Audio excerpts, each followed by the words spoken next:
मैं हूं डॉक्टर फिजा खान और मैं हूं पाकिस्तान। आज मेरे लिए और मेरे मुल्क पाकिस्तान के लिए उदासी का प्यासा मरने लगा है पाकिस्तान।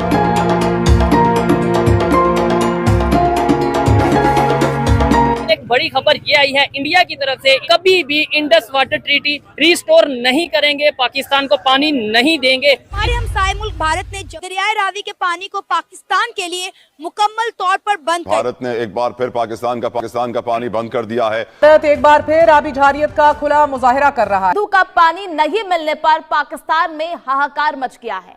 आतंकी मुल्क का भारत पर वाटर टेरर कहकर हमला जो है वो किया जा रहा है। भीषण गर्मी के बीच शहबाज सरकार की चिंता बढ़ती हुई नजर आ रही है। जल संकट का डर जो है सता रहा है पाकिस्तान को। इसमें पाकिस्तान बोला पानी हमारी रेड लाइन है, रोकेंगे तो इसका जवाब दिया जाएगा। हमारी साइड से गवर्नमेंट की तरफ से ये कहा गया है कि अगर उन्होंने ऐसा किया तो एक्ट ऑफ वार समझा जाएगा। अगर पाकिस्तान का पानी रोका गया, उसमें किसी किस्म का रखना डाला गया या पाकिस्तान के पानी को किसी भी हवाले से कोई रुकावट डाली गई तो पाकिस्तान उसका भरपूर और फैसला सिंधु जल संधि पर भारत के सख्त रुख से इस्लामाबाद में बेचैनी बढ़ गई है। अंतर्राष्ट्रीय मंचों पर मुद्दा उठने की फिर कोशिश जो है वो जारी है। ऐसे में पानी को लेकर तनाव जो है बढ़ता हुआ नजर आ रहा है। नए जियोपॉलिटिकल टकराव की आशंका जो है अब वो की जा रही है। ऐसे में पाकिस्तान में भीषण गर्मी के बीच पानी की राजनीति उबाल पर है। सिंधु नदी के पानी को लेकर इस्लामाबाद में घबराहट बढ़ती जा रही है और शहबाज शरीफ सरकार ने एक बार फिर भारत पर वाटर टेररिज्म का आरोप लगा दिया है। वैसे भी पाकिस्तान के दिल और जुबान पर आतंकवाद शब्द तैरता रहता है, क्योंकि आतंकवाद को पाकिस्तान का उद्योग है, इसी की फैक्ट्री वहां लगी है। ऐसे में पाकिस्तान आतंकवाद को ही निर्यात भी करता है। वाटर ट्रीटी भी इन्होंने वन साइडेड सस्पेंड कर दी, ऑल्दो ये कर नहीं सकते थे। अब इस रिपोर्ट में ये भी कहा गया है कि वो दोबारा से इसको बहाल करें। डू यू थिंक ये कमजोर दुश्मन दोबारा से बहाल करेगा, और अगर ये नहीं करता तो फिर पाकिस्तान के पास क्या ऑप्शन है? लेकिन मसला ये है कि जो पानी रोका जा रहा है सिंध-तास मुआहदे की खिलाफ वर्जी करते हुए भारत की जानिब से, उससे पाकिस्तान में फूड सिक्योरिटी के लिए चैलेंजेस हो सकते हैं। फसलों को भी यकीन उससे नुकसान होगा। नरेंद्र मोदी की पॉलिसी देखें जरा कि पाकिस्तान और इस मुसलमान दुश्मनी, जो मुसलमान भारत के अंदर रहते हैं उनके साथ दुश्मनी, दोस्ती किन के साथ है? भाईजान मुत्तकी के साथ जो खुद मुसलमान है। और तीसरा, मैं हमेशा बताता हूं, भारत के सिर्फ 2 कंट्रीज एलाय हैं, इजराइल और Afghanistan. International court of justice में जा सकते हैं। आपको जाके वहां पे ये अपना केस बहुत स्ट्रांगली प्लीड करना चाहिए। अंडर इंटरनेशनल कन्वेंशंस आपका राइट है। भारत पाकिस्तान का पानी नहीं रोक सकता। जमीर साहब, हमें याद है बिलावल भुट्टो जरदारी साहब की स्टेटमेंट कि अगर हमारा पानी बंद किया तो इन नहरों में खून बहेगा। फिर हमारा पानी इस वक्त बंद किया हुआ है, हम देख रहे हैं, मॉनिटर्स हमें बता रहे हैं इस वक्त कि तीनों दरियाओं में पानी का लेवल बहुत स्पीड से गिर रहा है। What can we do right now कि हम फौरन से पानी खुलवा मोदी ने तो जब से पैदा हुआ तब से यही सोच रहा है कि पाकिस्तान का पानी बंद करवाना है, जो कि ये कभी ना हो सका है और ना हो पाएगा। और जितने पैसे तो बंद कर चुके हैं वो तो पानी कितनी देर तक बंद। पाकिस्तान के सूचना और प्रसारण मंत्री अताउल्लाह तरार ने भारत पर तीखा हमला करते हुए कहा, नई दिल्ली पानी को हथियार के तौर पर इस्तेमाल कर रही है। उन्होंने आरोप लगाया कि भारत ने वाटर टेररिज्म को अपनी नीति का हिस्सा बना लिया है। साथ ही उन्होंने ये भी कहा कि प्रधानमंत्री शहबाज शरीफ पहले ही साफ कर चुके हैं कि अगर पानी पाकिस्तान की रेड लाइन है और इसके साथ कोई समझौता नहीं किया जाएगा। तो पाकिस्तान ने यह भी चेतावनी दी कि अगर सिंधु जल संधि का उल्लंघन होता है तो वो निर्णायक जवाब भी देंगे।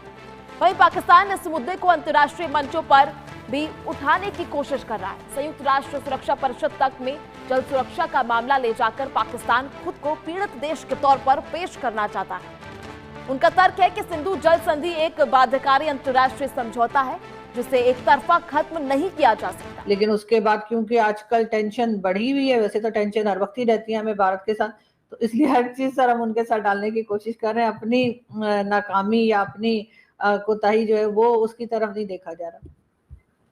नहीं मैडम, वो तो ठीक है, लेकिन एक है कि इंडस वाटर ट्रीटी का मैकेनिज्म, एक है हाई कमिश्नर लेवल पे बात करना। तो हाई कमिश्नर लेवल पे बात करना एक और है, एक्सपर्ट्स का अगर राब्ता होता पहले तो आपको नहीं लगता आज तबाही कम होती? इंडस वाटर कमिश्नर्स बैठे होते, वो पूरे का पूरा स्टाफ होता, वो पूरा चीज़ों को रीड कर रहे होते, हमारे लोग वहाँ होते हैं, उनके लोग यहाँ होते हैं, तो मतलब आज हम बहुत कुछ बचा सकते वहीं थे। भारत का कहना है कि सुरक्षा चिंताओं को नजरअंदाज कर संधि रखना संभव नहीं है और आतंकवाद के माहौल में पुराने ढांचे पर पुनर्विचार भी जरूरी है। एक्सपर्ट्स मानते हैं कि पानी को लेकर यह विवाद सिर्फ जल संकट का मुद्दा नहीं है, बल्कि बड़ी जियोपॉलिटिकल रणनीति का हिस्सा भी बनता जा रहा है। एक तरफ पाकिस्तान अंतर्राष्ट्रीय दबाव बनाने की कोशिश कर रहा है, वहीं भारत अपने रुख पर कायम है। ऐसे में सिंधु जल संधि पर टकराव आने वाले दिनों में और तेज हो सकता है। सवाल यह है कि क्या पानी नई जंग का कारण बनेगा या कूटनीति से रास्ता निकलेगा। लगातार ये देखना जो है बेहद आवश्यक होगा। तो पाकिस्तान ने भारत को वाटर टेररिज्म का आरोप लगाया है। ऐसे में भीषण गर्मी के बीच पाक में पानी की कमी को लेकर घबराहट जो है वो बढ़ती जा रही है। ले सकते हैं। पहली बात तो ये कि हम नहीं ले सकते, दूसरी बात ये कि अगर पानी उन्होंने बंद कर दिया तो प्यासा मरने से बेटर है कि हम उसको जंग कर लें या जो भी तो सही ऑप्शन है ना, फिर वही ऑप्शन बच जाता है। उसके अलावा कोई ऑप्शन है नहीं, क्योंकि पानी के बगैर तो गुजारा हो ही नहीं सकता। ये जो बिलावल भुट्टो कह रहे हैं कि हम इंडिया से 6 दरिया ले लेंगे, वो दरिया तो सारे इंडिया से बहते हैं, तो हम वो 6 कैसे ले लेंगे। 2 ऑप्शन है बस, इंडिया को 2 ऑप्शन दे दिए आज बिलावल ने। एक ये कि इंटरनेशनल रूल्स को माने और इंडस वाटर ट्रीटी कहता है 3 दरिया आपके, 3 तुम्हारा और 3 मेरा। पाकिस्तान एक ऐसा देश है जो हरकत करने से कभी बाज नहीं आता। भारत से पानी नहीं मिलने पर अब पाकिस्तान ने भारत को धमकी दी है और कहा है कि वो रेड लाइन से पानी नहीं रोक सकता। भारत के कड़े फैसले से पाकिस्तान अब बौखला गया है और भारत से पानी नहीं मिलने पर वो भारत को अब धमकी पर धमकी दे रहा है और वो यूएनए भी गया है और यूएनए में भी पाकिस्तान को मुंह की खानी पड़ी और यूएनए ने कहा कि ये भारत की संधि है, वो भारत पर डिपेंड करेगा पानी मिलना ना मिलना। अब फिर वो भारत पर भीख मांगने के लिए अग्रसर हो गया है और वो भारत को कह रहा है कि हमें पानी दे दो। भारत का रुख कड़ा है और हमारे प्रधानमंत्री नरेंद्र मोदी ने पहले कह रखा है आतंकवाद और पानी दोनों एक साथ नहीं मिलेगा। दोस्तों, ये भारत का रुख एकदम सही है। इस पर आपकी क्या राय है? अपनी राय कमेंट बॉक्स में ज़रूर दें। चैनल को सब्सक्राइब करें, वीडियो को ज़्यादा से ज़्यादा शेयर करें। भारत माता की जय, वंदे मातरम। दोस्तों, हमारे चैनल को सपोर्ट करें। हम डेली भारत और पाकिस्तान से जुड़ी खबरों के लिए अग्रसर रहेंगे।